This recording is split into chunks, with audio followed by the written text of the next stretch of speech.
PMEGP അഥവാ prime minister employment generation programme. ഈ PMEGPയെ കുറിച്ച് പറയുകയാണെങ്കിൽ വളരെയധികം പറയാനുണ്ട്. എന്നിരുന്നാലും വളരെ ചുരുക്കിയാണ് ഞാൻ പറയുന്നത്. പ്രധാനമന്ത്രി നരേന്ദ്രമോദി കൊണ്ടുവന്ന ഒരു പദ്ധതിയാണ് PMEGP. ഈ PMEGPയിൽ 1087 പദ്ധതികളുണ്ട്. ഇത് പ്രധാനമായും നമ്മുടെ ഇന്ത്യയിലുള്ള ജനങ്ങളുടെ ഉന്നമനത്തിനും അവരുടെ പുരോഗമനത്തിനും വേണ്ടി പ്രൈം മിനിസ്റ്റർ കൊണ്ടുവന്ന പദ്ധതിയാണ്. ഇതിൽ പ്രധാനമായും വളരെ വലിയ സബ്സിഡിയോട് കൂടി നമുക്ക് ഓരോ പദ്ധതികൾക്കും പണം ലഭിക്കുന്നു എന്നതാണ് ഇതിൻ്റെ പ്രത്യേകത.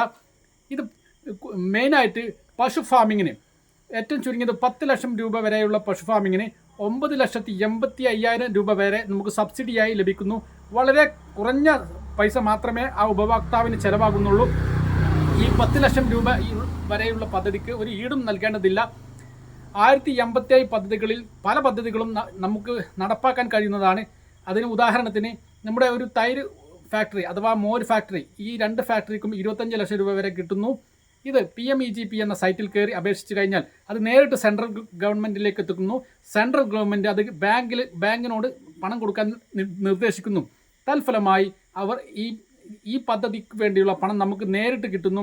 ഇതിൻ്റെ ഇടയിൽ ഉദ്യോഗസ്ഥന്മാർക്ക് ഇത് നിരസിക്കാൻ കഴിയുകയില്ല. കാരണം നേരിട്ട് സെൻട്രൽ ഗവൺമെൻറ് തരുന്നത് കൊണ്ട്.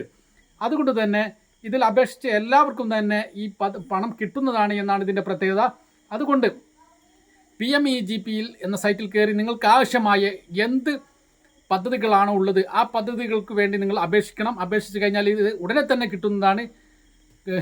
ദശലക്ഷം കോടിക്കണക്കിന് രൂപ ഈ പദ്ധതിക്ക് വേണ്ടി സെൻട്രൽ ഗവൺമെൻറ് മാറ്റിവെച്ചിട്ടുണ്ട്. അതിന് പല ആളുകളും കൊടുത്തുകൊണ്ടിരിക്കുന്നു. അതുകൊണ്ട് എന്ത് പദ്ധതിയാണോ നിങ്ങളുടെ ഉള്ളത് ആ പദ്ധതിക്കെല്ലാം തന്നെ PMEGP എന്ന പദ്ധതിയിൽ പണമുണ്ട്. അത് നിങ്ങൾ അപേക്ഷിക്കണം. അത് 95% വരെ സബ്സിഡിയോട് കൂടിയ പല പദ്ധതികളും ഇതിലുണ്ട് എന്നാണ് ഇതിൻ്റെ വാസ്തവം. അതുകൊണ്ട് ഈ ഒരു പദ്ധതി, പ്രധാനമന്ത്രി നൽകുന്ന ഈ ഒരു പദ്ധതി നമ്മുടെ ആളുകൾ പ്രധാനമായും നമുക്ക് ഇത് പ്രയോജനപ്പെടുത്തണമെന്നാണ് എനിക്ക് ഈ അവസരത്തിൽ പറയാനുള്ളത്. ഇത് പ്രധാനമായും നിയന്ത്രിക്കുന്നത് വ്യവസായ ബോർഡും അതേപോലെ തന്നെ ഖാദി ബോർഡുമാണ്.